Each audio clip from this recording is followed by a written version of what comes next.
Yo, what's up, everybody? This is, JT, the Curl King, back in the mix. Dropping some quick info, a couple stories, a couple headlines I heard. Right now, it's beautiful little winter day. Got the day off. Cooking the dogs some sweet potatoes and carrots and rice, so the right attrition for the pups. It's fucked up because they say our dogs in America and these other countries are fed better than the people in North Korea. Like the prisoners from North Korea will run over, escape from China, and they hey, Big Rose, come here. And they would come upon bowls of dog food, and they'd be eating the dog food, and they were like, "That's the best meat I've ever tasted." And you see how our dogs are. The big golden doodle curl over there is just guarding the front screen. Then we have the good Bally Mama. She's been having more seizures lately, so I'm kind of worried about her. So we're trying to just give her a little bit of CBD more and more throughout the days. Just dose it a little more and more for her. She's high maintenance now, but she's a good pup. But so one of the funniest things I've seen. Hey, Rose, come here. Come here, Big Mama. What's wrong? What's wrong? Who out there? You gotta be very relaxed, you and Belle. But what's going on right now? The funniest thing I've seen is the Beijing Winter Olympics, and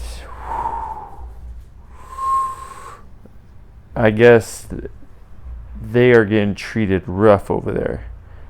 I guess there's first of all, this all started a couple days ago, and the downhill speed skiing. The women's speed skiing everyone should be charged for a crime there. Ladies cannot be handling that speed on those skis like that. It's some of the worst wrecks I've seen. There was this one corner turn that no one could get. Just everyone was stumped by it. It was impossible. And I guess in those conditions, they don't ski if it gets under 14 degrees Celsius for you freaks out there. It's -4 degrees Fahrenheit for the Americans. And I guess it was getting way colder than that. It was and they left them chicks out there. And then they're not taking into effect wind chill. I mean, the degrees are right here, but the wind chill is what really is.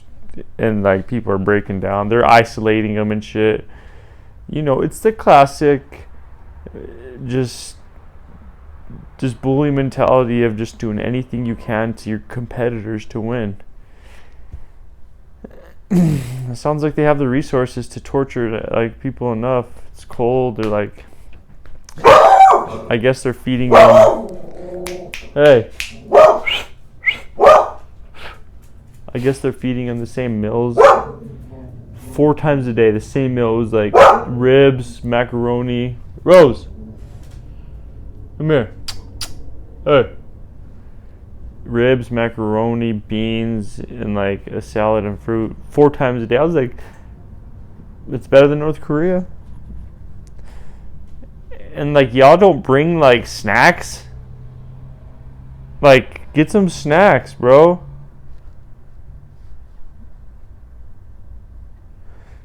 How were the Brazil Olympics? What were those like?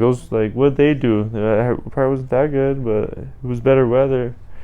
I guess the Winter Olympics is just a little different. But it's just hilarious how China is just going through these, just being a mean girl. They're being a mean girl to all their countries. And I guess they're isolating them too. They'll be like, I think like your test came up that's like it's like a unclear that what you might have COVID or you're not, but you need to be in isolation. So they're isolating people, and if you know anything, humans in isolation do not do well. Like most of us are little weird hermit crabs, but like, dude, it's not good if you do it forcefully. But even me today, like, I hate fucking people in lines. Like, I don't know if that 6 foot rule affected me too much. Call me old school or call me new school, but when someone's breathing down my back in the line, I'm like, motherfucker, if I could turn around and like front kick you, you're too fucking close. If I could do high step front kick you, like fucking Anderson Silva, Spartacus down the hole in the grocery line, if I can front kick you, this is Sparta. Boom. If I could do that, you're too fucking close, bro. I went to the store today and some dude, I was in the line. I didn't do self-checkout because I had a bunch of items. And this motherfucker with one item was like behind me, like walking back. I'm like, bitch, there's a fucking self-checkout over there. Like, go check yourself out, dog. But you know, that's just, who knows. Sometimes I'm literally like, I'll be out places and I just like want to start fucking people up, staring at people. I'm like, what the fuck's wrong with this motherfucker? Like, and I'm like, literally, I'm going crazy in my head, making up situations, scenarios, things that they're thinking. But I like to think I have an inclination, a little inkling, like a little octopus. That's a human octopus inklings. We squirt it out. Hey.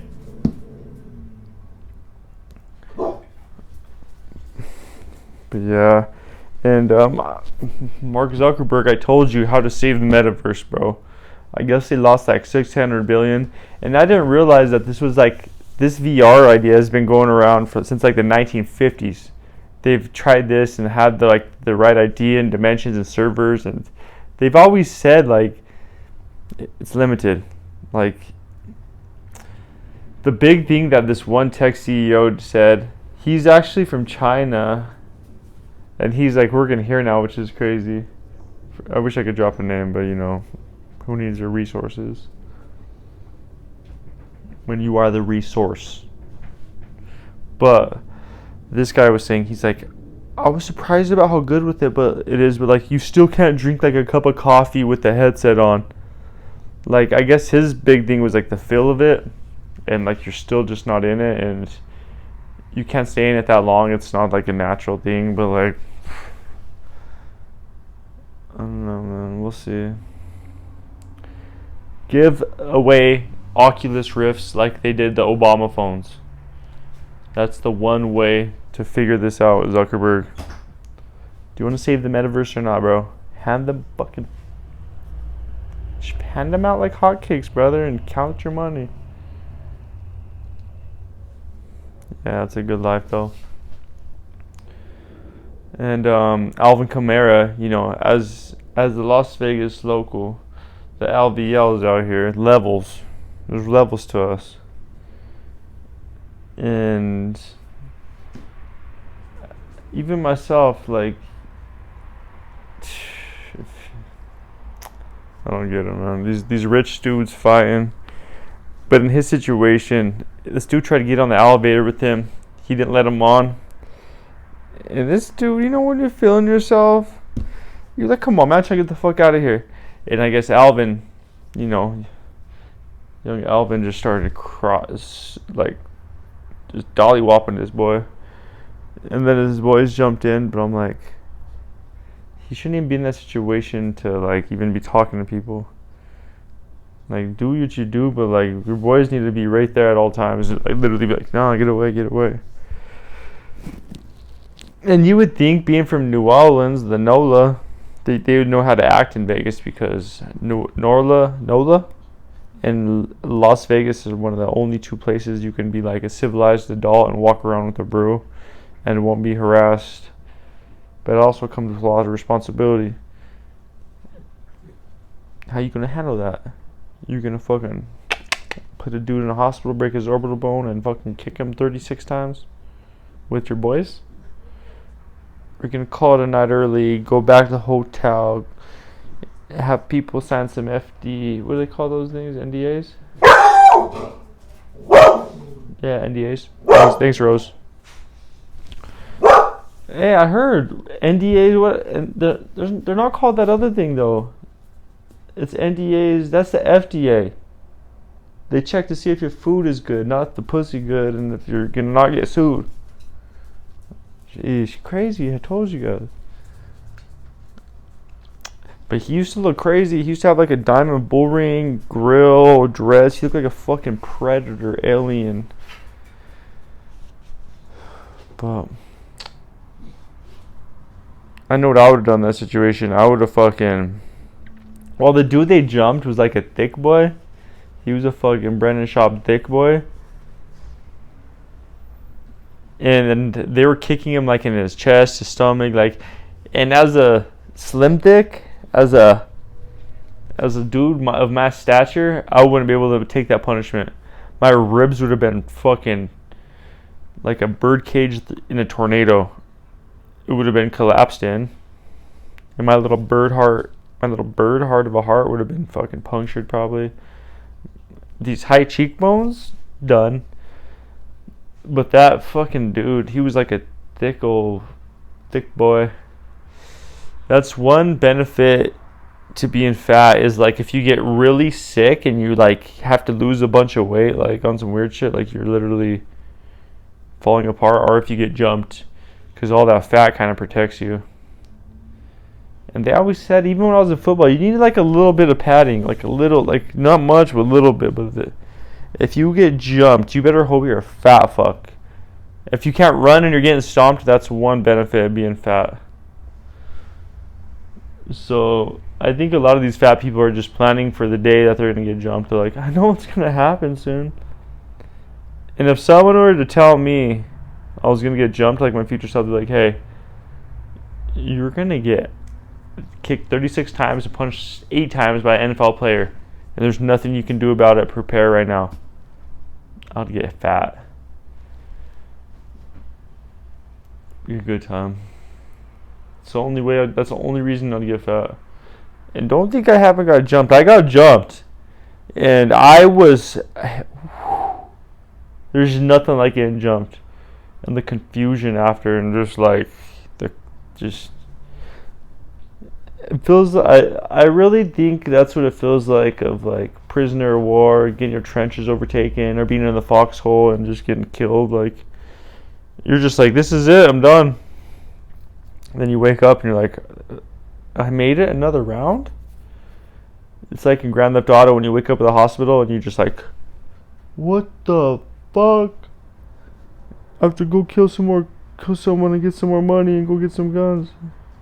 Start punching fucking hookers and random civilians to get shit. That's what it's like. But, you know, that's enough of the